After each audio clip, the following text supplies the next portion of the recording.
की व्यवस्था की गई है जो चलाई जा रही है, उसका उद्घाटन पहले उन्होंने उसका उद्घाटन किया था गाजियाबाद से लेकर दिल्ली के कुछ जगह तक, और उससे पहले गाजियाबाद में ही गाजियाबाद टू गाजियाबाद 2 स्टेशन का, और अब उसको थोड़ा उसका और विस्तार हुआ है मेरठ से दिल्ली तक में। और वहां पर जो भाषण दे रहे थे उसको जरा सुन लेते हैं क्या कह रहे थे, इससे आपको समझ में आएगा कि प्रधानमंत्री नरेंद्र मोदी की भाषा क्या होनी चाहिए और क्या है। प्रधानमंत्री, कोटेड में कह रहा हूं, नरेंद्र मोदी की भाषा कुछ भी हो उससे अपने को लेना देना नहीं है, लेकिन प्रधानमंत्री की भाषा कम से कम ऐसी नहीं होनी चाहिए, इसकी उम्मीद तो हम करेंगे ही। सुनिए जरा प्रधानमंत्री को।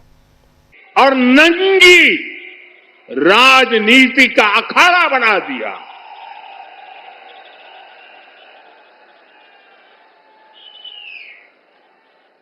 समारोह स्थल पर विदेशी अतिथियों के सामने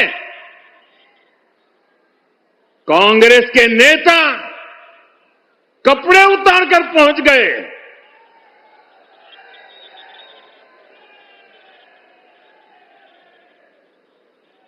मैं कांग्रेस वालों को पूछता हूं,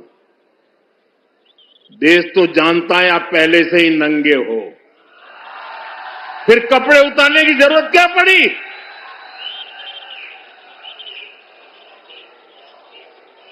कांग्रेस के नेताओं ने वहां जो कुछ किया वो दिखाता है कि देश की सबसे पुरानी पार्टी वैचारिक रूप से कितनी दिवालिया हो गई है, कितनी दरिद्र हो गई है। साथियों, कोई कल्पना नहीं कर सकता। हम तो वो लोग हैं जो गांव में किसी के यहां शादी ब्याह होता है तो पूरा गांव उसे सफल बनाने में जी जान से जुट जाता है,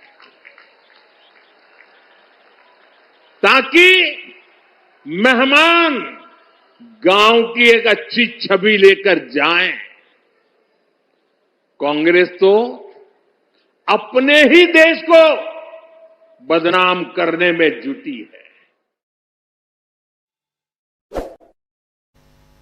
तो सुन रहे थे आप, यहां पर नंगई की हद हो गई है, यही कह सकते हैं। जब इस वर्ड का इस्तेमाल प्रधानमंत्री नरेंद्र मोदी कर रहे हैं तो इससे ज्यादा और क्या कहा जा सकता है। कांग्रेस के लोग, आप पहले से ही नंगे हैं, नरेंद्र मोदी देख रहे थे, इसलिए तो उनके खिलाफ राजनीति कर रहे थे।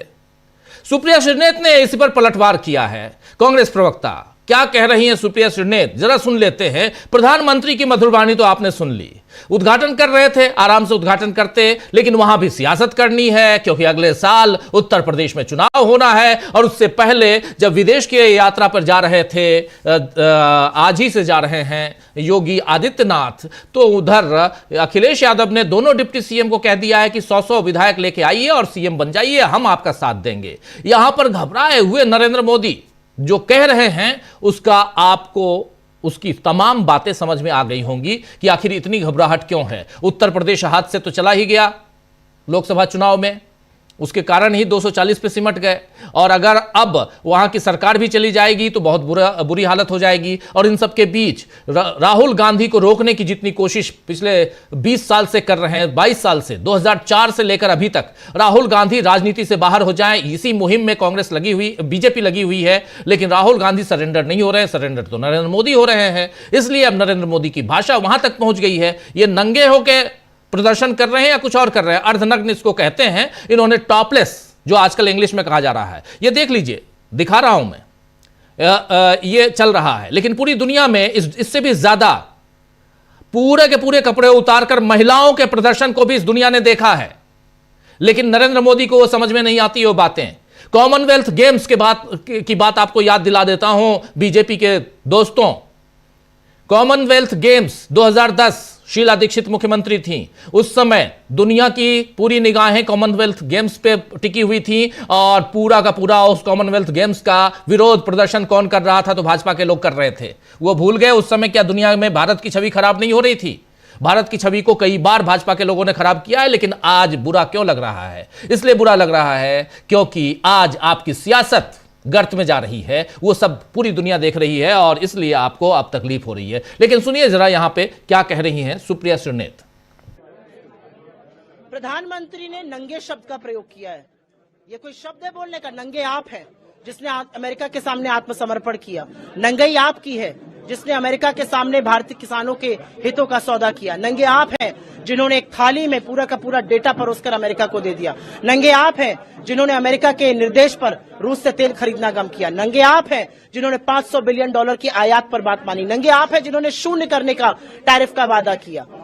आप बात करते हैं, आपने तो एक ऐसा ट्रेड डील करी जिससे इस देश का किसान तबाह हो जाएगा, इस देश की अर्थव्यवस्था चौपट हो जाएगी, इस देश का उद्योग इससे प्रभावित होगा, निवेश पर डेंट लगेगा और नौकरियां बननी बंद हो जाएंगी। ये किया है नरेंद्र मोदी जी ने। प्रधानमंत्री कह रहे हैं कि इसके अलावा जो है पहले जब कांग्रेस की सरकार थी इससे पहले तो फिर समय दूसरे तो बड़े देशों को व्यापार नहीं करते थे, पर आज बड़े देश भारत के साथ। प्रधानमंत्री मोदी जी को ना अर्थव्यवस्था के बारे में पता है, ना ट्रेड के बारे में पता है। उनको सिर्फ जवानी जमा खर्च करना है, सिर्फ उनको लफाजी करनी है। प्रधानमंत्री मोदी को हो सकता लगता हो कि 2014 में इस विश्व की रचना हुई थी, उसके पहले सब लोग पत्ते और हुलू हुलू करते थे। ऐसा नहीं है, यह देश 2014 के पहले भी था, ट्रेड तब भी होता था, बड़े बड़े देशों से होता था। आपने $37 बिलियन का जो चीन के साथ ट्रेड डेफिसिट था उसको बढ़ा के $116 बिलियन करने का काम किया है। आपने तो वो तरकीब बताई है कि जो $40 बिलियन का अमेरिका के साथ ट्रेड सरप्लस था वो डेफिसिट बनने जा रहा है। हम अब अमेरिका की निगरानी में तेल खरीदेंगे या नहीं खरीदेंगे? हमारे किसान अब अमेरिका के किसानों से प्रतिस्पर्धा करेंगे जिनके 467 एकड़ के खेत होते हैं, हमारा 1.25 एकड़ का खेत होता है। तो आपने जो देश के साथ किया वो देश देख रहा है। तो कौन कितना नंगा है इसकी यहां पर बानगी आप सुन रहे थे। एक तरफ प्रधानमंत्री नरेंद्र मोदी, दूसरी तरफ सुप्रिया श्रीनेत अपनी बात रख रही थी और तमाम उन मुद्दों को लेकर आ रही थी जिस पर नरेंद्र मोदी खुद घिरे हुए हैं, नरेंद्र मोदी की सरकार घिरी हुई है। एप्स्टीन फाइल्स का मामला तो अभी कहीं और है, लेकिन वो भी बीच बीच में आता रहता है और उसमें हरदीप पुरी के साथ और कौन कौन लोग घिरे हुए हैं ये सब जानते हैं।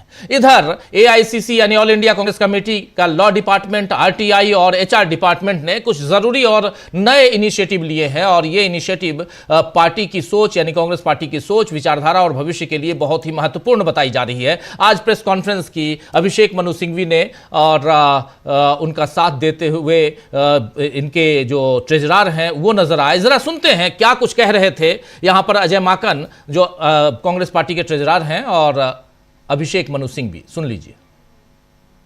एक चीज थी और हमने ये भी देखा है कि उसको निरंतर कमजोर किया जा रहा है, निरंतर क्षीण बनाया जा रहा है, निरंतर उसको पतला किया जा रहा है, हर रूप से, परोक्ष रूप से या सीधे रूप से। और उसके हाल में भी अमेंडमेंट देखे हमने, डेटा प्रोटेक्शन एक्ट में एक और तरीका निकाला गया कि किस प्रकार डेटा प्रोटेक्शन की जगह डेटा को सप्रेस भी साथ साथ किया जाए। और उसके ऊपर एक याचिका भी हमने की जिसमें मैं भी पेश हुआ अभी हाल में, जिसपे कि उच्चतम न्यायालय ने कारण बताओ नोटिस भी दिया है। तो जब ये बार बार पारदर्शिता को घोटने का प्रयत्न किया, काउंसिल हैं उनको अग्रणीय पंक्ति में रख के उनको इन्वॉल्व किया जाए, भागीदारी जी जाए सांसदों के साथ। और इससे जो एक अगले युवा पीढ़ी को एक जो अवसर हम देना चाहते हैं कि विपक्ष का क्या रोल है संसद में और किस प्रकार से विपक्ष का रोल कांग्रेस अदा कर रही है, उसकी शुरुआत होगी। तो यहां आपने सुन लिया, यहां अपनी तैयारी, एक तरफ वार पलटवार, दूसरी तरफ कांग्रेस पार्टी अपनी तैयारी कर रही है। उन तैयारियों में अब यहां एचआर डिपार्टमेंट, आरटी डिपार्टमेंट और इसके अलावा राइट टू इंफॉर्मेशन जो आरटीआई डिपार्टमेंट और लॉ डिपार्टमेंट, इन सब में क्या काम करना है, इनिशिएटिव क्या लेना है, इस पर एक विस्तार से इन्होंने प्रेस कॉन्फ्रेंस की थी आज। उस प्रेस कॉन्फ्रेंस में अपनी बातों को कांग्रेस पार्टी ने यहां रखी और इन दोनों नेताओं के जरिए, जिसमें अभिषेक मनु सिंघवी थे, अजय माकन थे, इन लोगों ने अपनी बातें रखी। लेकिन दूसरी तरफ असम में गलत भद्दे इशारे, उस पर भी अलग अलग जगहों से प्रतिक्रियाएं आ रही हैं। बिहार से प्रतिक्रिया आ रही है, उसकी प्रतिक्रिया जो है वो उधर पश्चिम बंगाल से भी आ रही है, ममता बनर्जी की तरफ से, उनकी पार्टी की तरफ से, बिहार में आरजेडी की तरफ से, और कांग्रेस पार्टी की प्रतिक्रियाएं आप लोगों ने देखी सुनी ही हैं। तो और इन सब के बीच पत्थरबाजी भी उधर हुई, ये भी आपको पहले शुरुआत से हम लोग चर्चा में बता ही रहे हैं। तेजस्वी यादव ने इसी मसले पे क्या कुछ कहा है और खासकर जो एआई समिट है उस पर क्या कहा है, जरा उनको सुनते हैं। चर्चा को आगे बढ़ाएंगे, जल्दी से हम तमाम अपने साथियों के बीच चलेंगे और उनकी बात, उनके विचारों को भी सुनेंगे। सुनिए तेजस्वी यादव को।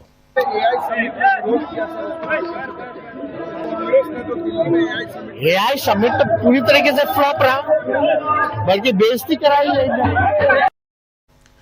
तो बेइज्जती हो गई, एआई समिट पूरी तरह से फ्लॉप रहा, ये कह रहे हैं यहां पर तेजस्वी यादव। यानी साफ नजर आ रहा है कि इंडिया गठबंधन यहां मजबूत है, एक दूसरे का साथ देता हुआ दिखाई दे रहा है। क्या इसी कारण नरेंद्र मोदी बौखलाए हुए हैं, उनकी पार्टी यहां तिलमिलाई हुई है, यह समझने की जरूरत है। चलिए, हमारे साथ कुछ वरिष्ठ साथी जुड़े हुए हैं, उनसे पहले आपका परिचय करवाता हूं और आगे बढ़ते हैं। कांग्रेस का बड़ा प्लान क्या है यह भी समझेंगे, क्यों बौखला गए हैं नरेंद्र मोदी साहब के मधुर बानी आपने सुन ली। हमारे साथ अमलेंदु उपाध्याय जी हैं, प्रशांत टंडन जी हैं, हमारे साथ जयशंकर जी हैं, जयशंकर गुप्त जी, और हमारे साथ बने हुए हैं उधर सीधे कोलकाता से प्रफुल्ल कोलखियान जी, और इधर दिल्ली से संजय कुमार सिंह साहब। आप सबका स्वागत इस्तकबाल है, स्वागत इस्तकबाल। अब तमाम दोस्त साथी शुभचिंतक आप सबका जो अब तक जुड़ चुके हैं, उनका भी, जो जुड़ने वाले हैं उनका भी स्वागत करता हूं। सीधे आना चाहता हूं सबसे पहले प्रशांत जी आपके पास। प्रशांत जी, प्रधानमंत्री की मधुरवाणी, वहीं से शुरुआत करते हैं।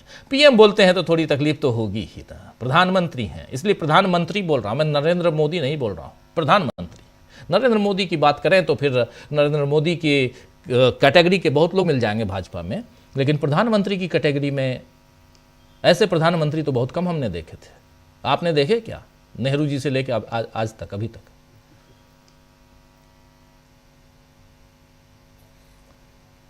अपने आप में निराले हैं, लेकिन राजीव जी याद कीजिए कि कल हम लोग जब चर्चा कर रहे थे तो मैंने ये कहा था कि ये जो शर्टलेस प्रोटेस्ट हुआ है यूथ कांग्रेस के कार्यकर्ताओं का एआई समिट में, इससे बीजेपी की सरकार और मोदी और उनका पूरा सिस्टम बुरी तरीके से हिल गया।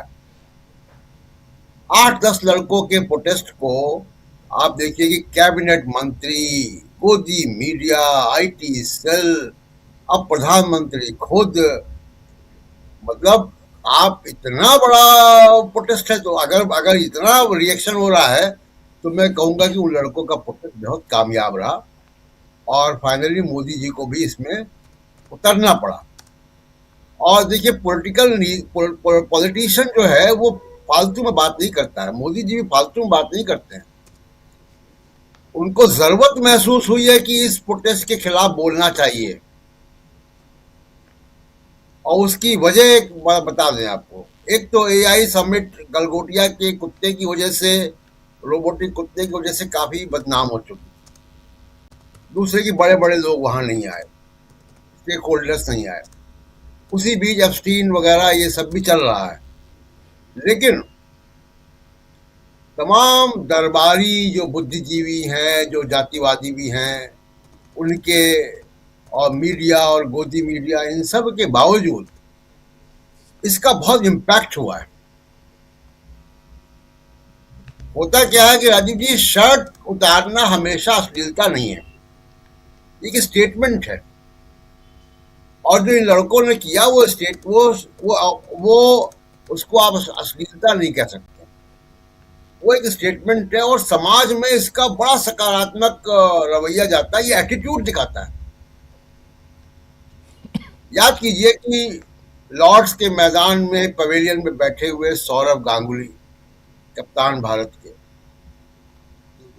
और जब भारत जीता, और उसके पहले भारत का क्रिकेट जो है वो बड़ा डिफेंसिव था कई वर्षों से, जब उन्होंने शर्ट उतार के घुमाई है लॉर्ड्स के स्टेडियम में, तो वो क्रिकेट टीम में जो एटीट्यूड आया वो आज तक बना हुआ है।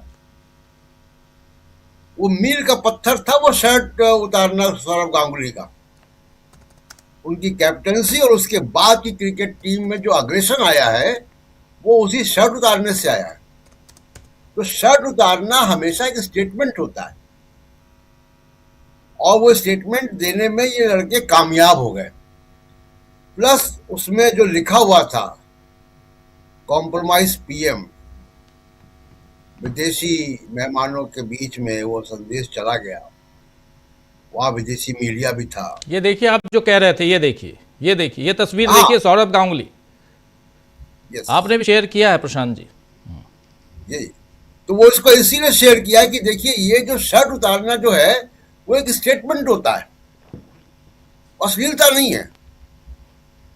और याद कीजिए कि उसके पहले की क्रिकेट टीम और इस शर्ट उतारने के वाकये के बाद की क्रिकेट टीम का असर आप देखिए। मैं तो क्रिकेट को बहुत फॉलो नहीं करता हूं, जो लोग फॉलो करते हैं वो बताएंगे कि जो एटीट्यूड आया भारत की टीम में वो एटीट्यूड वहीं से आया। तो जो कल जो प्रदर्शन हुआ यूथ कांग्रेस का, उसमें वो एटीट्यूड दिखाई दिया, जो एटीट्यूड आमतौर पे बड़ी कांग्रेस के अंदर कम दिखाई देता है, और वो एटीट्यूड दिखाई दिया, उससे परेशान है। अब दूसरी बात जो नरेंद्र मोदी की भाषा शैली है, अभी हमारे कॉमर्स सेक्रेटरी और ज्वाइंट सेक्रेटरी सूटकेस बांध ही रहे थे अमेरिका में नेगोशिएशंस के लिए। ट्रंप ने 10% से 15% कर दिया टैरिफ। ट्रंप जो है रोज गोलपोस्ट बदलता है। ट्रंप बार बार आके कहता है कि ये हमने सीजफायर करवाया, कितने कितने जहाजों के गिरने की बात करता है। अपनी तरफ से वो कहता है कि प्रधानमंत्री नरेंद्र मोदी ने मुझसे वादा किया है कि वो रूस से तेल नहीं खरीदेंगे। मैं नरेंद्र मोदी का करियर चौपट कर सकता हूं, लेकिन मैं करूंगा नहीं। ये जो भाषा वो कांग्रेस के खिलाफ बोल रहे हैं, दरअसल ये एटीट्यूड और ये भाषा उनको बोलनी चाहिए ट्रंप के खिलाफ। ये भाषा उनको बोलनी चाहिए चीन के खिलाफ, पाकिस्तान के खिलाफ। तब तो देश की जनता उनके साथ आएगी। ये 20, 22, 21 साल के लड़के युवा एक्टिविस्ट उनको उठा के जेल में डाल दिया। जुडिशरी बीमारी बड़ी महान है, उनको डेमोक्रेसी का सही मतलब भी नहीं मालूम है। देखें बाहर की दुनिया में क्या होता है, आप अभी बता ही रहे थे जी। इराक वॉर के दौरान अमेरिका जब युद्ध कर रहा था, अमेरिका में इराक के खिलाफ हमले पर प्रोटेस्ट हो रहे थे, और ये प्रोटेस्टर्स ये कह रहे थे कि आपके हाथ इराकियों के खून में सने हुए हैं। अमेरिका की सरकार से कह रहे थे, किसी ने उनको देशद्रोही नहीं कहा। तो आपको देखना चाहिए कि प्रोटेस्ट कहां होते हैं। मैं पहले कह चुका कि प्रोटेस्ट नॉर्थ कोरिया में नहीं होते। आप गूगल करके देखेंगे, आपको नहीं मिलेगा कि नॉर्थ कोरिया में कभी कोई प्रोटेस्ट हुआ हो। प्रोटेस्ट लोकतांत्रिक देशों में होते हैं। फिलिस्तीन को लेकर मुस्लिम कंट्रीज से ज्यादा प्रोटेस्ट यूरोपियन कंट्रीज में होते हैं। क्यों होते हैं? क्योंकि वहां प्रोटेस्ट अलाउड है, वहां डेमोक्रेसी है। और तमाम सारे जो ये जातिवादी और दरबारी बुद्धिजीवी हैं, ये इस डेमोक्रेसी को समझ नहीं पा रहे हैं, इस एक्सप्रेशन ऑफ डेमोक्रेसी को समझ नहीं पा रहे हैं। और मैं दावे के साथ कह सकता हूं कि ये जो संदेश है इनका, ये बहुत गहरा चला गया। इसीलिए नरेंद्र मोदी को रिएक्ट करना पड़ा। और एक आखिरी बात, आज वो मेरठ में 6ठी बार गए हैं। जब भी कोई नया स्टेशन बनता है वो उद्घाटन करने पहुंच जाते हैं वहां पे। एक रेलवे लाइन बनी है जो मेरठ जाती है दिल्ली से, और वो भी मनमोहन सिंह के समय का प्रोजेक्ट था। लेकिन आप 6 बार चले जाएंगे वहां पे, कुछ भी नया स्टेशन बनेगा तो चले जाएंगे। वहां के रेलवे स्टेशन में कोई नई समोसे की दुकान खुल जाएगी तो वो आप उसका उद्घाटन करने चले जाएंगे। ये तो आप दूसरों का क्रेडिट ले रहे हैं, और एक बहुत सामान्य प्रक्रिया को लेकर आप पब्लिसिटी कर रहे हो। वजह के बोल क्या रहे हैं? आप कोई देश के विकास की बात नहीं कर रहे हैं, आप कांग्रेस को गाली दे रहे हो। जिस शब्दावली का इस्तेमाल आपको ट्रंप के लिए करना चाहिए। ईरान को देख लीजिए, ईरान कैसे बात कर रहा है ट्रंप से। तो नरेंद्र मोदी अपनी कमजोरी दिखा रहे हैं, एक बात। तो दूसरी बात, यूथ कांग्रेस का ये जो प्रदर्शन था शर्टलेस, ये नया एटीट्यूड है युवा का, जेनजी का, और इसने नरेंद्र मोदी को हिला दिया है। जी। उनकी भाषा शैली देख लीजिए, तो वो भाषा शैली समझ में आ रहा है कि वो अंदर से हिल गए। जी राजीव, बिल्कुल आप सही कह रहे हैं, बिल्कुल सही कह रहे हैं, अंदर से हिले हुए नजर आते हैं। इसलिए जिस ढंग की भाषा का इस्तेमाल कर रहे थे उससे साफ समझ में आ रहा था कि नरेंद्र मोदी कहां तक हिले हुए हैं। जरा जल्दी से अमलेंदु जी आपके पास आना चाहता हूं और आपसे भी समझूं कि आखिर ये किस दिशा में जाती हुई तस्वीर नजर आ रही है आपको, और जिसमें नरेंद्र मोदी 6वीं बार आज इस रैपिड रेलवे का अलग अलग स्टेशनों पर उद्घाटन करते हुए नजर आ रहे थे, लेकिन तस्वीर तो कुछ और बयां कर रही है, जिसमें एक घबराहट, एक बौखलाहट दिखाई दे रही है। बिल्कुल राजीव जी, प्रधानमंत्री नरेंद्र मोदी की बौखलाहट जो है वो साफ दिखाई पड़ रही थी, और ये समझ में आ गया कि वो जो 11 लड़के गए थे टॉपलेस, उन्होंने पूरी भारतीय जनता पार्टी को पूरी दुनिया के सामने निर्वस्त्र कर दिया। और आज प्रधानमंत्री के श्रीमुख से जो विष्ठा निकल रही थी राजीव जी, वो ये बताती थी प्रधानमंत्री जो है अपने असली स्वरूप में आ गए हैं, मतलब जो उनका असली स्वरूप है वही सामने आ रहा है। और जो आपने शब्द इस्तेमाल किया नंगई, जो है वो नंगई जो है वो मैंने नहीं वो मोदी जी के शब्द। उन्होंने मोदी जी ने और कांग्रेस पार्टी सुप्रिया श्रीनेत ने, और सुप्रिया श्रीनेत ने नंगई शब्दों का हम लोग तो उनके शब्दों को उधार लेते हैं अमलेंदु जी, हम लोगों के कुछ नहीं, हम लोगों का कुछ हमारा कुछ नहीं है, हमारा कुछ भी नहीं, हमारा काम सिर्फ और सिर्फ है जो है वो पहुंचा देना, हमारा कुछ भी नहीं है, जो है सो तेरा है। हम लोग नहीं, हम लोग तो वैसे भी ना कुछ लेके आए हैं ना कुछ लेके जाएंगे जी। मोदी जी ही लेके आए हैं, चूंकि नॉन बायोलॉजिकल है, मोदी जी ही लेकर जाएंगे। अब यहाँ से पता नहीं कितने कुंटल गाड़ियां लेके जाएंगे, वो जो कहते रहते हैं हमें नहीं मालूम, लेकिन हम लोग तो जो राजीव जी खाली हाथ आए थे वो खाली हाथ ही जाएंगे। तो हम लोग तो चूंकि बायोलॉजिकल है तो खाली हाथ आना है, खाली हाथ ही जाना है। कफन में किसी की जेब नहीं होती, लेकिन मोदी जी जो है वो तो नॉन बायोलॉजिकल है, कुछ भी कर सकते हैं बहरहाल। तो लेकिन राजीव जी 11 लड़कों ने प्रधानमंत्री को इस स्तर पर ला दिया कि जो उनका असली स्तर था वो देश के सामने आ गया। तो ये राजीव जी एक तरीके से ये उपलब्धि जो है वो इन कांग्रेस के 11 लड़कों की समझी जा सकती है। अब जहां तक राजीव जी प्रश्न ये है कि साहब ये टॉपलेस होकर प्रदर्शन करना चाहिए था या नहीं करना चाहिए था, बड़ी इस पर बातें हो रही हैं। लेकिन राजीव जी अगर मेरी याददाश्त साथ सही दे रही है तो 15 जुलाई 2004 मणिपुर में एक प्रदर्शन हुआ था और महिलाओं ने प्रदर्शन किया था, निर्वस्त्र होकर किया था, और असम राइफल्स के मुख्यालय के सामने किया था। थंगजाम मनोरमा नाम की महिला थी, उसके साथ उसका पहले अपहरण हुआ, उसके बाद फिर जब उसकी लाश मिली तो ये बताया गया कि उसके साथ गलत काम किया गया था, और उसके बाद फिर वो असम राइफल्स के ऊपर आरोप लगे थे, उसके खिलाफ वो प्रदर्शन हुआ था। ये भारत में ही हुआ, मुझे ध्यान पड़ रहा है 15 जुलाई 2004 थी। और इरोम शर्मिला चानू का एक लंबा जो था वो आमरण अनशन जो था उसके खिलाफ चलता रहा, लंबे समय तक वो आमरण अनशन इरोम शर्मिला चानू का चला। तो ये इस तरीके के प्रदर्शनों की होते रहते हैं, ऐसा नहीं है कि इस तरीके का प्रदर्शन पहली बार किया जा रहा है। और कोई साहब ये जैनजी से, आप जैनजी के ऊपर आप डाल दी कि जैनजी के इस तरीके के प्रदर्शन कर रहे हैं जैनजी, तो पुलिस भी यही कह रही है कि जैनजी को भड़काना चाहते थे। नेपाल में जिस तरीके का जैनजी प्रदर्शन हुआ, तो जैनजी ने प्रदर्शन किया या किसने प्रदर्शन किया, सवाल ये नहीं है। सवाल ये है कि इस प्रदर्शन के जरिए संदेश क्या दिया जाना था, वो संदेश कहां तक पहुंचा। संदेश दिया जाना था कि प्रधानमंत्री नरेंद्र मोदी ट्रंप के सामने सरेंडर कर चुके हैं, और इतना अधिक सरेंडर कर चुके हैं कि देश की संप्रभुता के साथ भी समझौता कर रहे हैं। वो संदेश देने में ये लोग कामयाब हो गए। और प्रधानमंत्री जिस तरीके से रिएक्ट कर रहे हैं, जिस तरीके से भारतीय जनता पार्टी रिएक्ट कर रही है, उससे संदेश और गहराता चला जा रहा है। अब प्रधानमंत्री कहे कि भाई आप लोग तो पहले ही नंगे थे, अरे भाई ठीक है नंगे थे, अब ठीक है, लेकिन दुनिया तो नहीं जानती थी कि राजा भी नंगा है। अब इन्होंने तो बता दिया कि राजा भी नंगा है। जो प्रधानमंत्री की भाषा है और सुप्रिया श्रीनेत तो उस पर जिस तरीके से पलटवार कर रही हैं, वो तो यही कहा जा रहा है कि राजा नंगा है। अब ये सबके सामने आ गया कि किस तरीके की भाषा आप इस्तेमाल कर रहे हैं।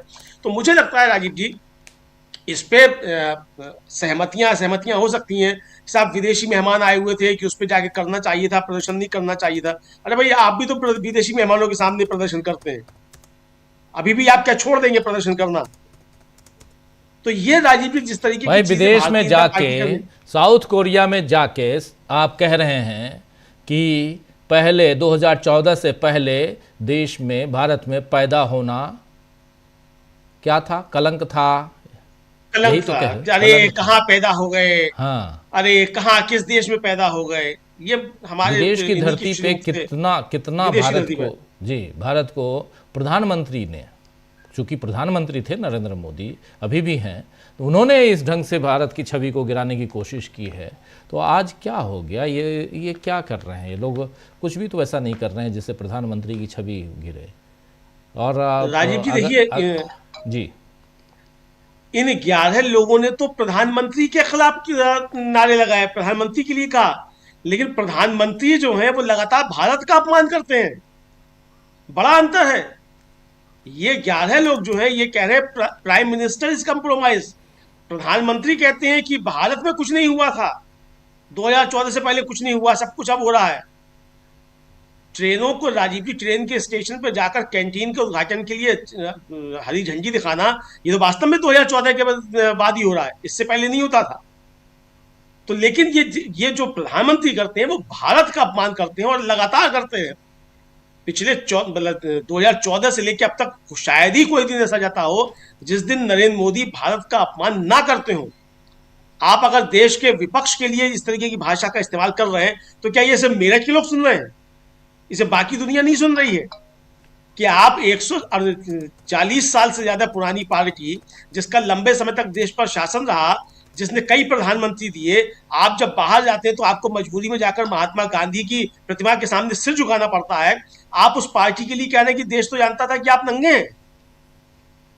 ये सारी दुनिया सुन रही है। तो प्रधानमंत्री नरेंद्र मोदी जो है, राजीव जी, कोई अवसर ऐसा नहीं छोड़ते जब भारत का अपमान नहीं करते हो। और इसीलिए राजीव जी ये बौखलाहट प्रधानमंत्री के साथ दिखाई पड़ती है, क्योंकि इन 11 लड़कों ने भारतीय जनता पार्टी की जो असलियत थी वो देश और दुनिया के सामने लाकर रख दी है। तो जाहिर सी बात है कि प्रधानमंत्री का बौखलाना जायज है। राजीव जी, प्रधानमंत्री का बौखलाना जायज है, ये कह रहे हैं अमलेंदु उपाध्याय जी हमारे साथी। जरा आगे बढ़ते हैं, हमारे साथ जयशंकर जी भी हैं, हमारे तमाम साथी बने हुए हैं। ज़रा पहले आता हूं प्रफुल्ल कोलखियान जी आपके पास, फिर संजय जी आपके पास आता हूं। प्रफुल्ल जी, उधर असम में जो हुआ वो तस्वीरें भी आपने देख ली, पश्चिम बंगाल में भी इसका रिएक्शन है, लेकिन रिएक्शंस जो हैं उधर की भी हैं। ज़रा लेके आना चाहता हूँ, मध्य प्रदेश कांग्रेस ने एक ट्वीट किया है वहाँ के वीडियो को शेयर करते हुए, ज़रा स्क्रीन पर ले आइए, फिर आता हूँ प्रफुल्ल जी आपके पास। मध्य प्रदेश कांग्रेस ने ये ट्वीट किया है, आज प्रदेश कांग्रेस कार्यालय भोपाल में पुलिस प्रशासन की मौजूदगी में जो हुआ वो सिर्फ एक कार्यालय पर हमला नहीं था, वो लोकतंत्र पर सीधा प्रहार था। भारतीय जनता पार्टी युवा मोर्चा के कार्यकर्ताओं और भाजपा से जुड़े गुंडों द्वारा कांग्रेस कार्यालय में घुसकर जिस प्रकार हंगामा, तोड़फोड़ और अभद्रता की गई, उसका वीडियो साफ बता रहा है कि ये लोग विचारों से नहीं, हिंसा से राजनीति करना चाहते हैं। ये केवल पोस्टर नहीं फाड़ रहे, ये राजनीतिक मर्यादाओं को भी तार तार कर रहे हैं, ये लोकतांत्रिक अस्मिता को रौंद रहे हैं। उस वीडियो को ज़रा देख लेते हैं क्या हो रहा है वहाँ पे, और उसके बाद आगे बढ़ेंगे और प्रफुल्ल कोलखियान जी के पास आता हूँ। जरा वीडियो ले आइए स्क्रीन पे और वीडियो देखिए।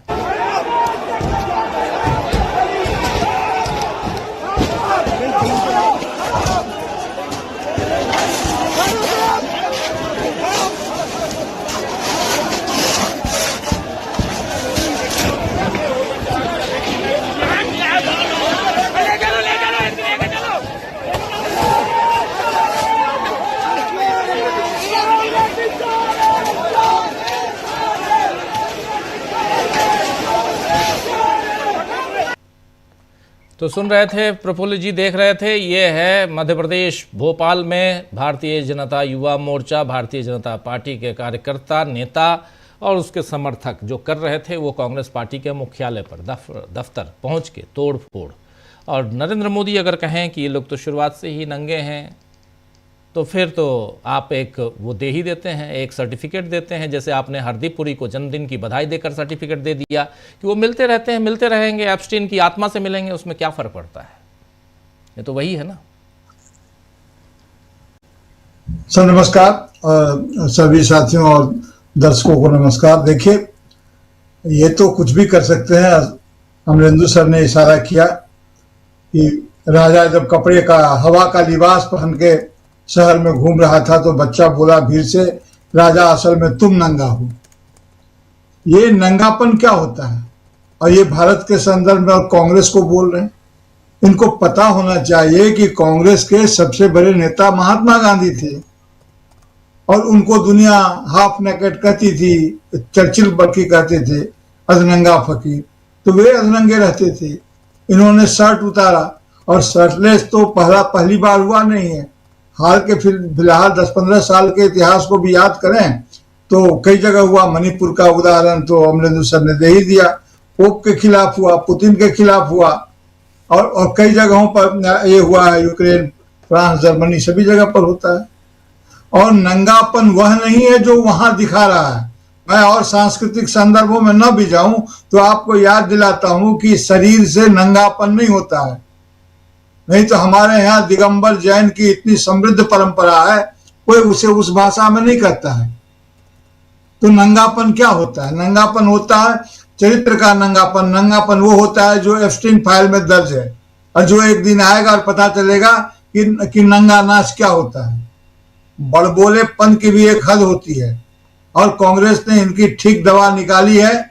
और पहली बार मुझे लगता है कि कांग्रेस इनको, जिसको बोलते हैं पॉइंट टू पॉइंट, जिसको बोलते हैं तुर्की बतुर्की, इनको जवाब देने के लिए अपने सांगठनिक ढांचे का खाका खींचा है। आज जो प्रेस कॉन्फ्रेंस हुआ था जिसमें कांग्रेस के कोषाध्यक्ष जिनकी आप चर्चा कर रहे थे, अजय माकन, और प्रसिद्ध जो हमारे आईनजीबी जिसको हम लोग बांग्ला में बोलते हैं वकील साहब जो थे, अभिषेक मनु सिंघवी, उन्होंने प्रेस कॉन्फ्रेंस करके साफ साफ शब्दों में जिन 4 चीजों को बात कही, इसमें रैपिड रिस्पांस जो है वो जबरदस्त था।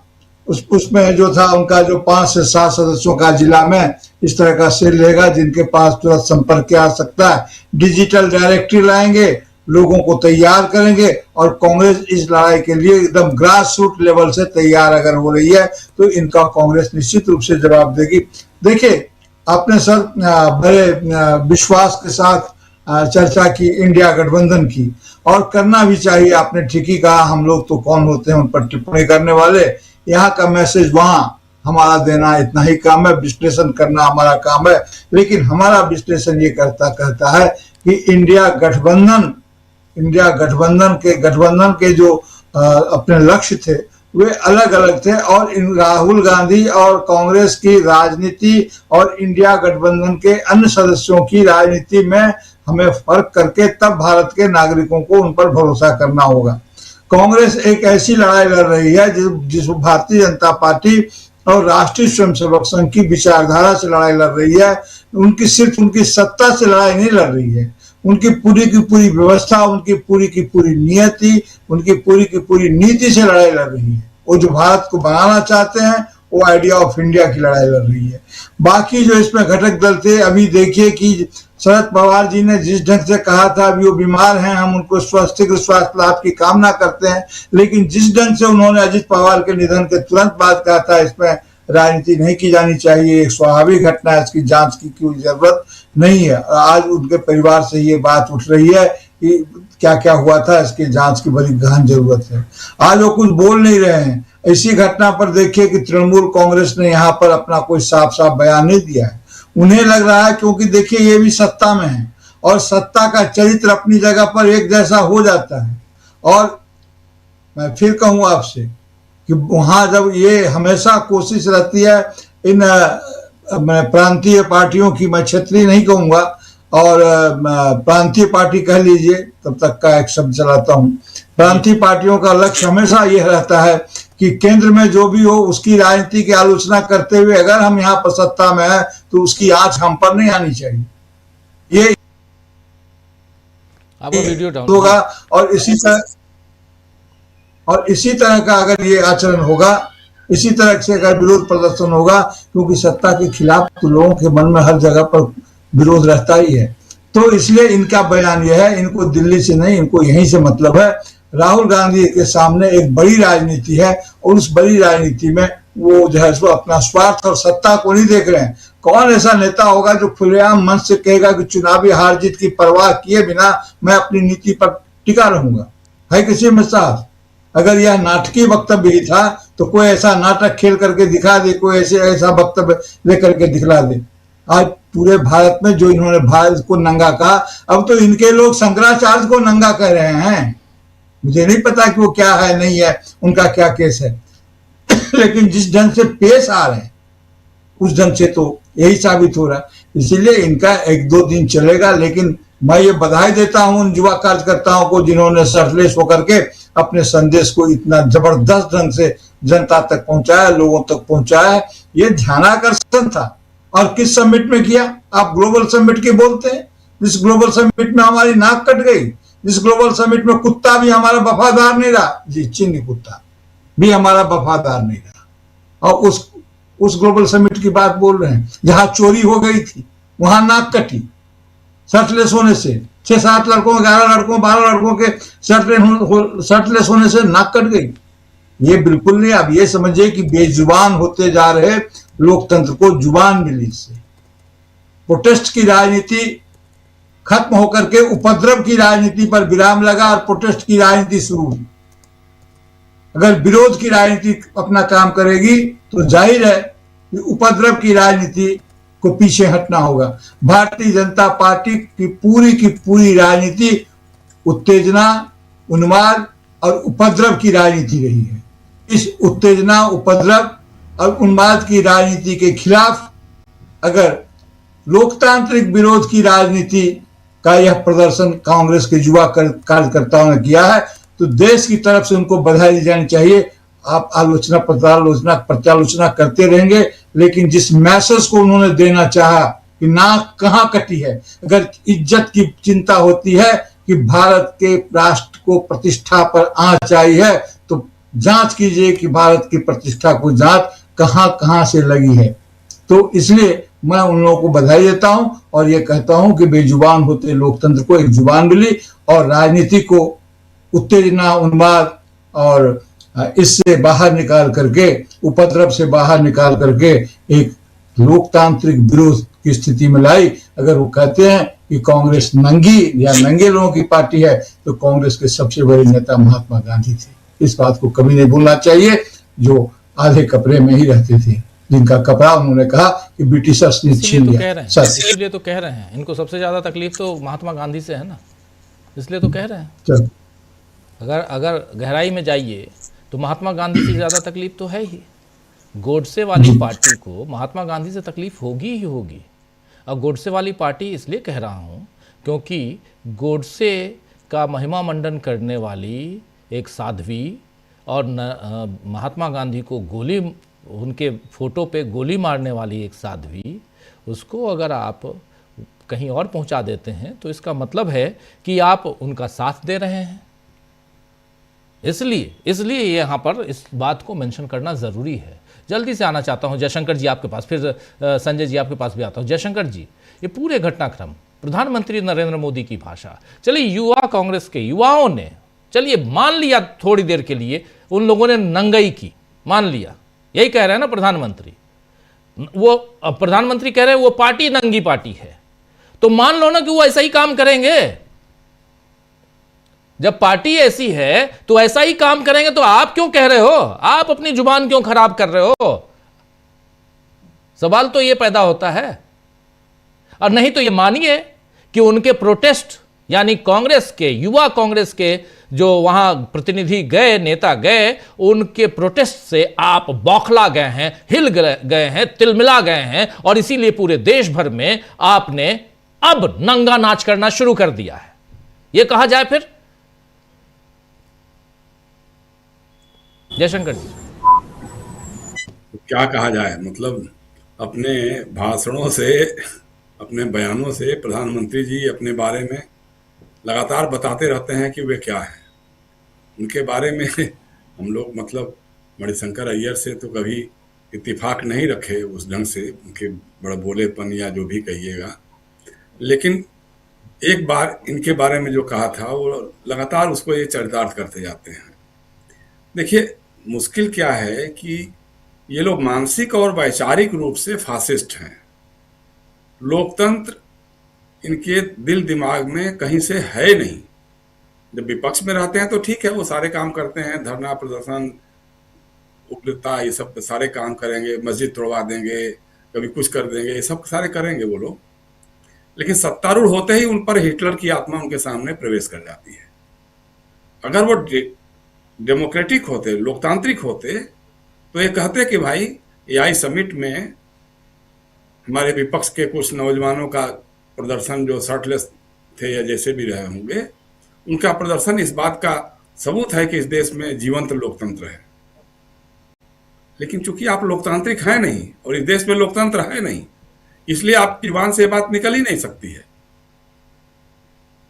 जो जो वीडियो हमने देखा अभी तक, जो यूथ कांग्रेस के 11 लड़कों का, उसमें कुछ शर्ट पहने हुए हैं, कुछ टी शर्ट पहने हुए हैं, कुछ शर्टलेस भी हैं, उसमें से फुहड़ता कहीं नहीं नजर आ रही है। प्रोटेस्ट तो आ रहा है, प्रोटेस्ट नजर आ रहा है।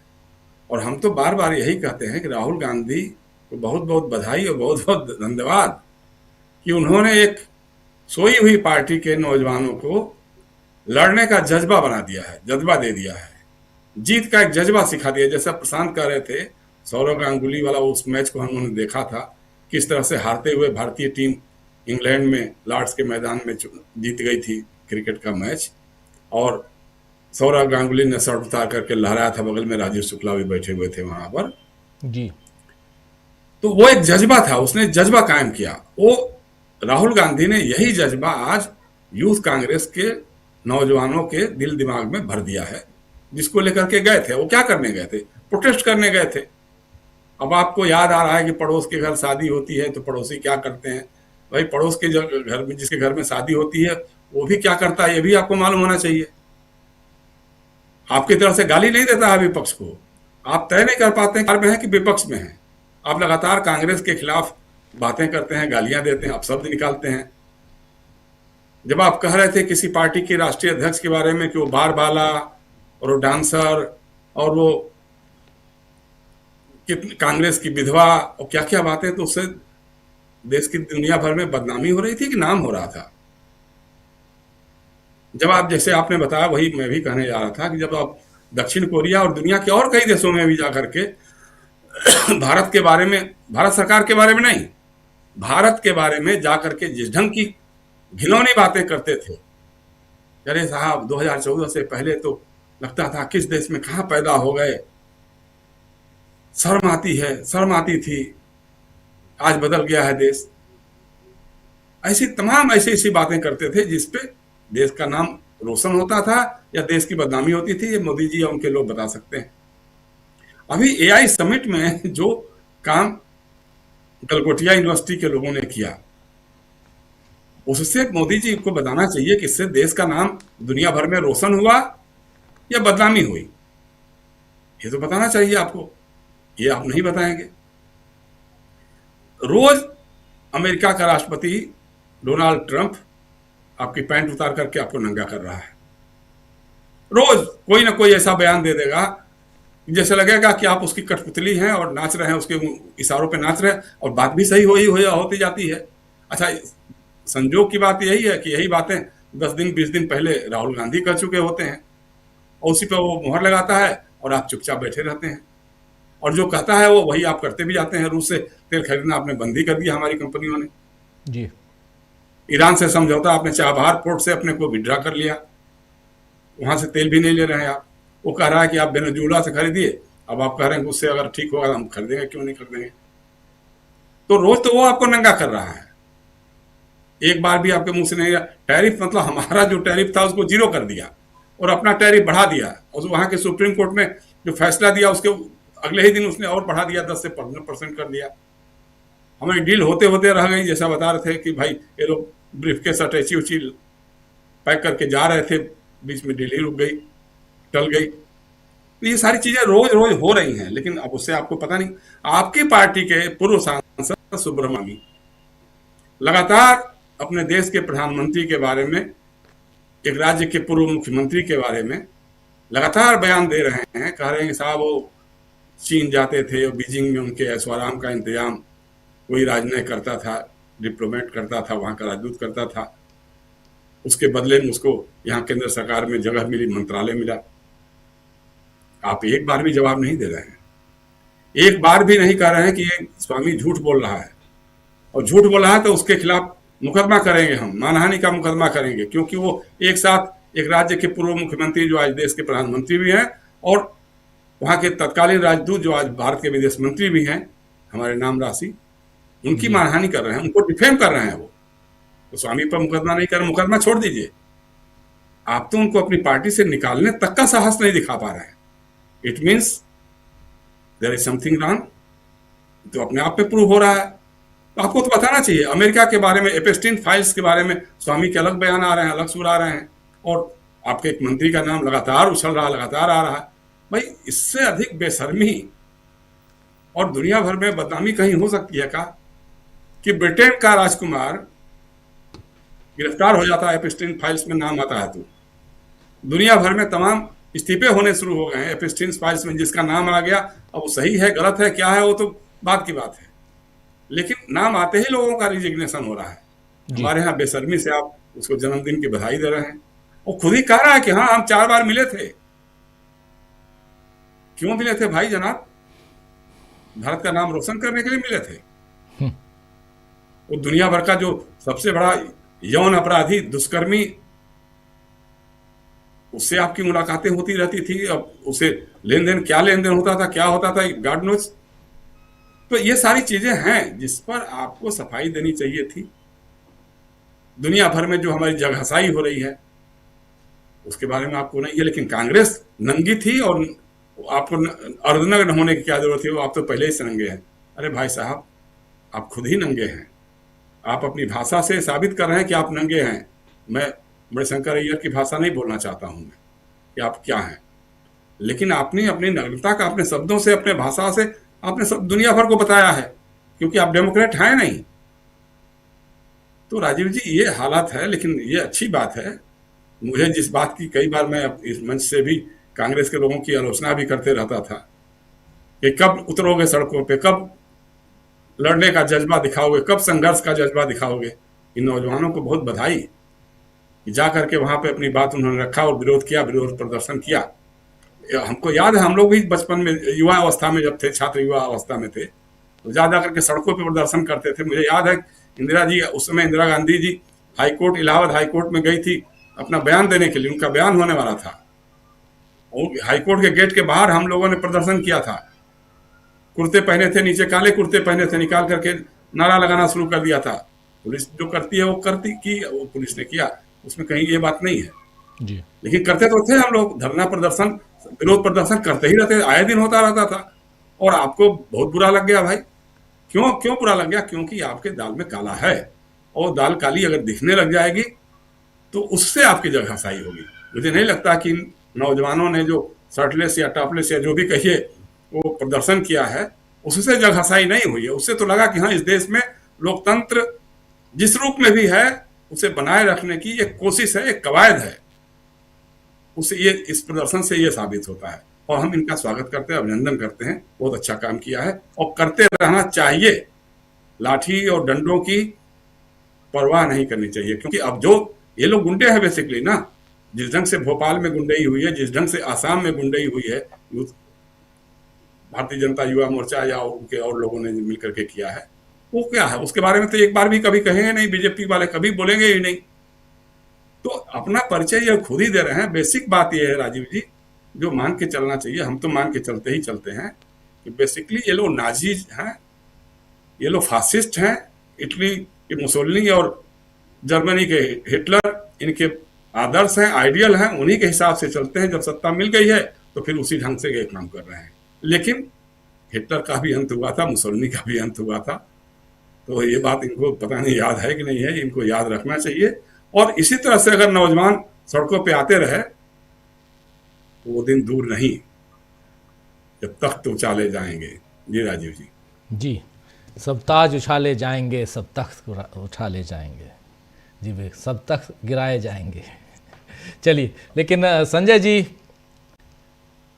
क्या कहेंगे आप? यहाँ तो सब हमाम में सब नंगे हैं। ऐसा कोई नहीं है। मोदी जी अकेले हैं और अपनी तरह के अकेले हैं, और वो जो कर रहे हैं या जो बोल रहे हैं या जैसे रिएक्ट करते हैं, उससे वो अपना, मैं नहीं कहूंगा कि नंगापन दिखाते हैं, उससे अपना वो यूनिकनेस दिखाते हैं जो नंगई के काफी करीब है। तो और मैंने सीधी सी बात है कि ये प्रदर्शन बीजेपी के खिलाफ तो था ही नहीं, नरेंद्र मोदी के खिलाफ भी नहीं था, ये तो सरकार के खिलाफ था, सरकार की नीतियों के खिलाफ था, सरकार के आयोजन के खिलाफ था। बीजेपी ने उसको अपने ऊपर क्यों ले लिया? और प्रधानमंत्री जिस ढंग से राजनीति कर रहे हैं, जिस ढंग से नेतृत्व कर रहे हैं, उसमें वो पूरा मामला बीजेपी वर्सेस कांग्रेस हो गया, जो बीजेपी वर्सेस कांग्रेस था ही नहीं। और चुनाव के बाद पक्ष विपक्ष सब मिलकर सबको देश के लिए काम करना है, तो आपने आधी माने 60% भारत को छोड़ दिया है और कह रहे हैं कि नहीं हम ही चलाएंगे क्योंकि हम जीते। तो आप उनकी ना संसाधनों का उपयोग कर रहे हैं, ना प्रतिभा का उपयोग कर रहे हैं, ना योग्यता का उपयोग कर रहे हैं, उसका असर दिखाई दे रहा है। अगर इस आयोजन में राहुल गांधी को भी बोलने के लिए कहा जाता तो सिर्फ उसी से लगता कि बहुत कुछ हो गया। सिर्फ राहुल गांधी ने 5-10 मिनट जो बोला होता उसी से लगता कि कुछ हो गया। बिल गेट्स अगर बोल पाते, उनको बोलने दिया जाता तो ही लगता कि कुछ हो गया, लेकिन वो सब नहीं हुआ। और वो आपके कारण नहीं हुआ, आपके कारण मतलब सरकार के कारण नहीं हुआ। बिल गेट्स को आपने बुलाया और आपने मना किया कि नहीं किया, आज तक किसी को पता नहीं है कि बिल गेट्स ने तो पहले कहा था कि हम आएंगे, और सरकार नहीं, सूत्रों के हवाले से खबर चल रही थी कि बिल गेट्स नहीं आएंगे, बिल गेट्स आएंगे। तो बिल गेट्स फाउंडेशन ने कहा कि नहीं वो तो आएंगे, और जब नहीं आए तो बिल गेट्स फाउंडेशन ने यही कहा कि नाम नहीं इसलिए नहीं आ रहे। तो नाम किसने हटाया? बिल गेट्स फाउंडेशन ने कहा कि हटा दो, या सरकार ने हटा दिया, या आयोजकों ने हटा दिया? तो अगर नाम हट गया तो बिल गेट्स को आना नहीं था, लेकिन सरकार ने हटाया, उनको आने से रोका, या वो खुद नहीं आए, ये अभी तक स्पष्ट नहीं है, और किसी खबर से स्पष्ट नहीं होता है। और हमारी मीडिया ने बताया नहीं अभी तक कि क्या है। जाहिर है मैंने वो बताएंगे नहीं तो मीडिया भी कहां से बताएगा, लेकिन मीडिया को अगर पूछकर बताना चाहिए था। और जो लोग उनकी सेवा भक्ति करते हैं, या जो लोग ये चिंता करते हैं कि पार्टी की बदनामी ना हो, या पार्टी गंभीर दिखे, या पार्टी चुनाव जीतती रहे, उनको ये बताना चाहिए था कि सरकार ने क्या किया या नहीं किया। और जिनका काम रिपोर्टिंग है उनको भी बताना चाहिए। तो वो सब किसी ने नहीं बताया कि बिल गेट्स को आने से रोका गया या बिल गेट्स अपने आप नहीं आए। और जाहिर है कि बिल गेट्स को रोका गया, तो आप बुलाकर रोक देंगे, इसको हम क्या कहें? बिल गेट्स जैसे आदमी को वहां से बुलाकर, और उनका सारा कार्यक्रम जो इसमें होना था नायडू के साथ, वो सब हुआ, तो और जो सरकार के समर्थक हैं, और यहां नहीं हुआ, तो जाहिर है आप तय नहीं कर पाते हैं कि आपको क्या करना है। अव्वल तो बुलाना ही नहीं चाहिए था, और बुलाए थे तो उनको बोलने देना चाहिए था। और जरा से भी आप तय नहीं कर पाए, और सूत्रों के अनुसार और ये वो करके आपने चेक किया, वाटर टेस्टिंग उसको कहा जाता है, और उसके बाद आपने ही या बड़े आयोजकों ने शायद तय कर लिया कि बिल गेट्स को मना करता है, बिल गेट्स ने मान लिया कि ठीक है। लेकिन जिस ढंग से इन लोगों ने आयोजन किया, उसी से सरकार की या आयोजकों की पोल खुल गई, और उसका विरोध अगर किया गया तो वो सरकार, आयोजन वगैरह वगैरह का विरोध था। और उसके जवाब में कांग्रेस कार्यालय पे विरोध प्रदर्शन का कोई मतलब नहीं था। तो जो इन्होंने किया उससे बीजेपी की राजनीति दिखाई देती है, या बीजेपी की राजनीति तंगी होती है, तो वो हुआ। और जैसे है कि राहुल गांधी ने कह दिया, पहले मोदी जी सूट ही पहनते थे, तो राहुल गांधी ने कहा कि सूट बूट की सरकार है, उसके बाद से मोदी जी ने सूट पहनना ही छोड़ दिया है। और आप वो फोटो देखिए जो इसका इस सम्मेलन की जो फोटो है, सबके साथ हाथ उठाए हुए, उसमें मोदी जी अकेले सबसे बूढ़े और सबसे अलग दिख रहे हैं, क्योंकि उन्होंने सूट नहीं पहना है, सब लोग सूट पहने थे। सूट एक ड्रेस है, और ऐसा तो है नहीं कि वो विदेशी है, तो आप लेकिन सूट बूट नहीं पहनेंगे क्योंकि आपको राहुल गांधी ने कह दिया कि सूट बूट की सरकार है। तो ऐसा थोड़ी है कि जो सूट पहनता है वही सूट बूट की सरकार चलाता है, और आप सूट नहीं पहनेंगे और कुर्ता पजामा पहन लेंगे तो सूट बूट वाले नहीं होंगे। सूट बूट का मतलब मोटा मोटी यही होता है, अच्छे महंगे कपड़े। ये थोड़ी होता है कि टाई लगाएंगे तभी सूट पूरा होगा। तो मोदी जी ने वैसे ही समझते हैं, वो वैसे ही कर रहे हैं जो उनके उसमें दिखाई दे रहा है। और मुझे बिल्कुल अटपटा लगा कि अकेले मोदी जी उसमें सूट में नहीं थे, और लगभग सब लोग एक कलर के सूट में थे, एक तरह के सूट जो स्टैंडर्ड कलर है, ब्लू, ब्लैक, नेवी ब्लू, यही कलर होता है सूट का, पुरुषों के सूट का या पुरुषों के ड्रेस का। सब लोग उन्हीं में से किसी एक कलर में थे, मोदी जी अकेले दिख रहे थे। तो अकेले और अलग तो मोदी जी ही है, और वो बार बार उनके हर काम में, हर बयान में दिखता है, और इस बार भी दिखा। तो दोनों चीजें हुई कि एक तो जो प्रदर्शन सरकार के खिलाफ था, उसको बीजेपी ने प्रधानमंत्री के नेतृत्व में अपने ऊपर ले लिया, और उस पर रिएक्ट वैसे करने लगे जैसे कि दो दुश्मन करते हैं या दो गिरोह लड़ते हैं। जबकि बीजेपी, कांग्रेस का प्रदर्शन वैसा नहीं था या कांग्रेस का विरोध वैसा नहीं था। तो आप क्या कर रहे हैं, आप राजनीति को कैसे देख रहे हैं, आप विरोध को कैसे देख रहे हैं, आप व्यवस्था के विरोध को कैसे देख रहे हैं, ये सब दिख गया। और इसमें पूरी तरह कमजोरी दिखी। और मुझे लगता है कि अगर इन्होंने किसी से राय की होती, किसी से, तो कोई नहीं कहता कि इस तरह की बात करिए या इस तरह से बोलिए या इस तरह से जवाबी कार्रवाई करवाइए। चूंकि करते नहीं है और चूंकि कोई रोक नहीं है, कोई नियंत्रण नहीं है, इसलिए सब हो जाता है, उसके बाद उसको डिफेंड किया जाता है। सब हो गया, उसके बाद उसको डिफेंड किया जा रहा है। और चूंकि वो मारपीट हो गई, हिंसा हो गई, मैंने कई लोगों को चोट लगी है, तो अब उसको डिफेंड करने के लिए या उससे ध्यान हटाने के लिए ये कहा जा रहा है कि आप ही नंगे हैं। अब हम लोग नंगाई पे बात कर रहे हैं, इस पे नहीं बात कर रहे हैं कि वहां जाकर के कितने लोगों को चोट लगी। और उसमें चोट अगर बीजेपी वालों को लगी तो कांग्रेस वालों को भी लगी है, पुलिस वालों को भी लगी है। दोषी कौन है? सिर्फ और सिर्फ बीजेपी, सिर्फ और सिर्फ नरेंद्र मोदी का नेतृत्व। लेकिन हम लोग उस पर बात नहीं कर रहे क्योंकि मोदी जी नंगाई एक नया मुद्दा गया है। तो जब कुछ मुद्दा गंभीर होता है तो मोदी जी उसको किसी और तरफ, किसी फूहड़, घटिया, अश्लील सब्जेक्ट की तरफ मोड़ देते हैं। और इसमें भी यही हुआ। अभी मुद्दा क्या है कि अमेरिका से इन्होंने ट्रेड डील कर लिया, ट्रेड डील में भारत के हित बेच दिए गए, नरेंद्र मोदी कॉम्प्रोमाइज है, देश को बेच दिया, वगैरह वगैरह। और आज के अखबारों में खबर क्या है कि अमेरिका ने ट्रंप ने 10% को फिर 15% कर दिया। अरे वो सुप्रीम कोर्ट तो उसका मान नहीं रहा है। सुप्रीम कोर्ट तो कह रहा आप लगा नहीं सकते, वो 10 को 15 कर दे रहा अगले दिन।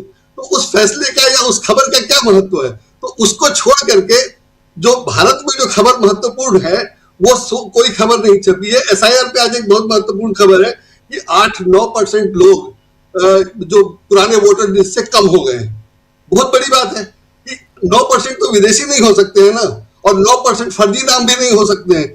9% लोग कम हो गए क्योंकि आप उसमें ढूंढने लगे थे लॉजिकल डिस्क्रिपेंसी। और लॉजिकल आपको करना क्या था?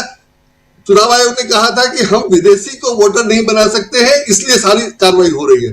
हुआ क्या कि 9% लोग बाहर हो गए। तो 9% लोग विदेशी तो है नहीं, तो आपने किया क्या? वही जो आरोप है कि जिसको आप निकालना चाहते थे उसको निकाल दिया आपने। 8% से 9% लोग बाहर हो गए। तो खबर यह होनी चाहिए थी। छपी क्या है कि ट्रंप ने 10% जुर्माना लगाया था, टैरिफ लगाया था, उसको 15% कर दिया। और वो कब किया? जब सुप्रीम कोर्ट पहले कह चुका है कि प्रेसिडेंट को पावर ही नहीं है। तो अमेरिका की खबर भारत में हो सकता है बड़ी खबर हो, अमेरिका के लिए बड़ी खबर होगी, भारत के लिए भी बड़ी खबर है, लेकिन अगर आप मानते हैं तो, लेकिन उससे बड़ी खबर थी और कई दूसरी खबरें हैं जिसको छोड़ करके ये छपा जा रहा है। तो ये हमेशा मोदी जी यही करते हैं कि जो मूल मुद्दा होता है, प्रदर्शन कांग्रेस ने किया, क्यों किया, वो सही था, गलत था, उसके जिस विषय के विरोध में किया, वो सबको छोड़ करके वो नंगाई पे बात करने लगे जो मुद्दा ही नहीं है। तो ये हमेशा ऐसे ही करते हैं और ऐसे ही उन्होंने 10 साल निकाल दिया और ऐसे ही आगे भी निकालते रहेंगे। और ये सबसे गड़बड़ है जो गोदी मीडिया के सहयोग से ये कर पा रहे हैं। अगर गोदी मीडिया रोज लिखे कि देखो मोदी जी ने आज ऐसे मुद्दा बदल दिया, ऐसे मुद्दा बदल दिया, तो एक हफ्ते में ठीक हो जाएंगे। लेकिन वो उनको करना नहीं है क्योंकि उन्होंने सबको ये कर रखा है। तो रोज ये चीजें भी खुल रही है कि मोदी जी कैसे कंट्रोल करते हैं मीडिया को और मीडिया कैसे उनको सपोर्ट करता है या उनके लोग कैसे सपोर्ट करते हैं। मुझे लगता है कि इस तरह की चीजें मोदी जी के कहने से, बोलने से बाहर आती है। और दूसरा कोई क्या नंगा होगा? मोदी जी अपनी यूनिकनेस, मैं उसको नंगाई नहीं कह रहा हूं, यूनिकनेस दिखाते हैं रोज, जो रोज बाहर आ जाती है। ये भी एक था जी। बिल्कुल बिल्कुल आप सही कह रहे हैं। यहाँ नरेंद्र मोदी के सामने एक प्रेशर है, एक दबाव है, बहुत भयंकर वाला दबाव है। उस दबाव से कैसे बाहर निकलेंगे या कैसे अपनी पार्टी को बाहर निकालेंगे वो जाने। लेकिन जो चल रहा है, जो प्रेशर क्रिएट कर लिया है यहाँ कांग्रेस पार्टी ने, उस पर ज़रा चर्चा करने की ज़रूरत है। और प्रशांत जी, राष्ट्रपति के अभिभाषण पर चर्चा के लिए जब राहुल गांधी खड़े होते हैं तो वो नरवणे की किताब ले आते हैं। जब बजट पर चर्चा के लिए खड़े होते हैं राहुल गांधी तो फिर वहाँ पर एप्स्टीन फाइल खोल देते हैं। तो ये हम लोग देख रहे हैं, क्या यहीं से ये पूरा का पूरा मामला जो है वो गड़बड़ा गया है? पूरे ट्रैक से उतर चुके हैं नरेंद्र मोदी, उनकी पार्टी, ये क्योंकि जिस ढंग से किरण रिजिजू बयान दे रहे हैं, कोई और ट्रोल आर्मी का कोई नेता या कोई ऐसा कोई इंसान जो है, जो भाजपा के ट्रोल आर्मी वाले हैं, वो अगर बयानबाजी करे तो अलग चीज़ है, लिखे। लेकिन आधिकारिक तौर पे किरण रिजिजू आके जिस ढंग की बातें पिछले 10-20 दिनों में दे रहे हैं उससे साफ समझ में आ रहा है, उनकी बातों को जरा गौर से आप सुनिए तो समझ में आता है कि ट्रैक से उतरी हुई पार्टी और अब ट्रैक पर चढ़ने की कोशिश में कुछ भी कर रहे हैं। क्या ऐसा लगता है? की पॉइंट राजीव जी यही है कि ट्रैक से उतरी हुई पार्टी। हम लोग ये कई बार कॉर्पोरेट वर्ल्ड में या नॉन प्रॉफिट वर्ल्ड में इस बात का इस्तेमाल करते हैं, इस बात का कि बाहर की दुनिया लगातार बदल रही है, आपको अपने संगठन को बाहर की दुनिया के मुताबिक बदलना है। तो ये जो कांग्रेस अभी कर रही है, चाहे वो शर्टलेस प्रोटेस्ट है या राहुल गांधी का जो चर्चा आप कर रहे हैं कि वो किताब को लेके चले गए, वो एक डिसरप्टिव पॉलिटिक्स है। मैं उसका हिंदी तर्जुमा नहीं कर पाऊंगा, कोई साथी अगर मदद करेंगे तो अच्छा होगा। एक डिसरप्टिव पॉलिटिक्स वो कर रहे हैं। वो डिसरप्टिव पॉलिटिक्स जो है वो लोगों को अग्रेसिव संदेश भेज रही है। ये जो प्रगति मैदान वहां हुआ भारत मंडपम में एआई समिट में, ये भी उसी डिसरप्टिव पॉलिटिक्स का है, एक तरीका है। तो बीजेपी के पास ये नहीं है। अब आप दोनों प्रोटेस्ट को अगर आप तस्वीर दिखाएं, आप देखिए कि कांग्रेस का जो प्रोटेस्ट है वो कितना स्मार्ट है। उन्होंने टी शर्ट छपवाई, बड़ा संदेश दिया, कॉम्प्रोमाइज प्राइम मिनिस्टर। वो एआई समिट में गए, कोई तोड़फोड़ नहीं की, खामोशी से गए, शर्ट उतारी, वो लहराई, वो टी शर्ट दिखाई, चले आए। जो वहां धक्का मुक्की हुई वो अलग बात है, लेकिन इन्होंने किसी स्टॉल को नुकसान नहीं पहुंचाया, कोई धक्का मुक्की नहीं की। अब आप जरा बीजेपी का प्रोटेस्ट देखिए। आप बीजेपी का प्रोटेस्ट जो है उसमें ये स्मार्टनेस नहीं है, वो बिल्कुल मवाली वाला एक प्रोटेस्ट है, तोड़ो फोड़ो, मारो पीटो, गाली दो। ये देखिए आप तो कांग्रेस के प्रोटेस्ट ने ये नहीं किया। तो ये बेसिकली क्या है कि आपके पास जब आइडिया खत्म हो जाते हैं तब आप ये करते हैं। बीजेपी के पास एक आइडिया, आरएसएस के पास पिछले 100 साल से है, हिंदू मुसलमान। इसके अलावा वो दूसरा कोई नया आइडिया ढूंढ ही नहीं पाए। कांग्रेस पार्टी ने अपने आप को सोशल जस्टिस की पॉलिटिक्स में इवॉल्व किया। गोविंदाचार्य के जरिए बीजेपी ने एक नई पॉलिटिक्स शुरू की, उसको बीजेपी को फायदा मिला, सोशल इंजीनियरिंग की पॉलिटिक्स। लेकिन वो एक उस वक्त वो एक डिसरप्टिव आइडिया था। तो राजनीति में हमेशा डिसरप्टिव आइडिया जो होता है वो कामयाब होता है, आगे जाता है।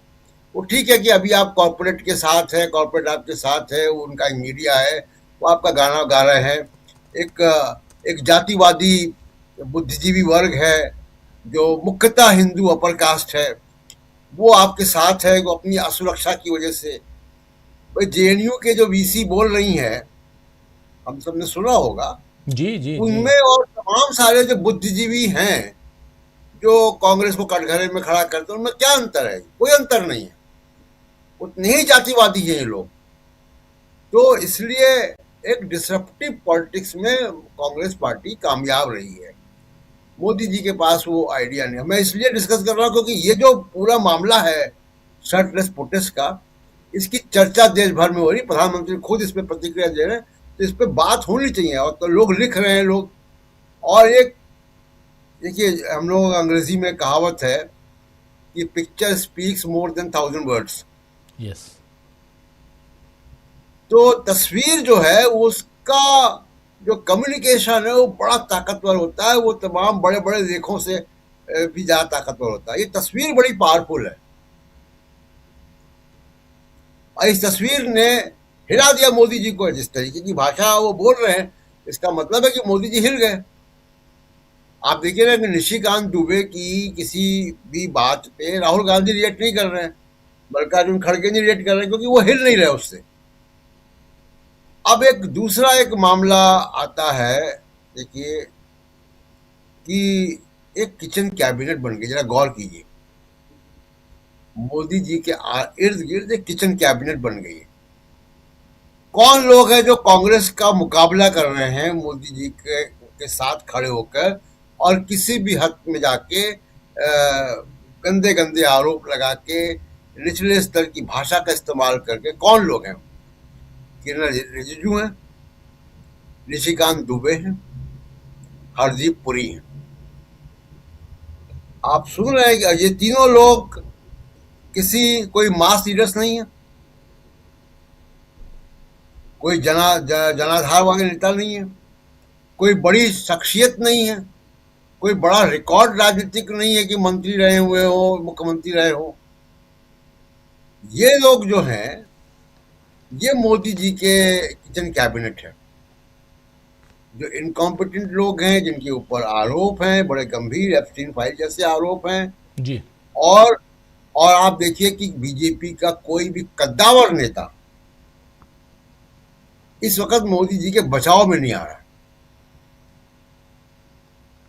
आप अगर ध्यान देते, यानी जो पार्टी के उनके अध्यक्ष अब तो फुल टाइम अध्यक्ष बन गए नितिन नवीन,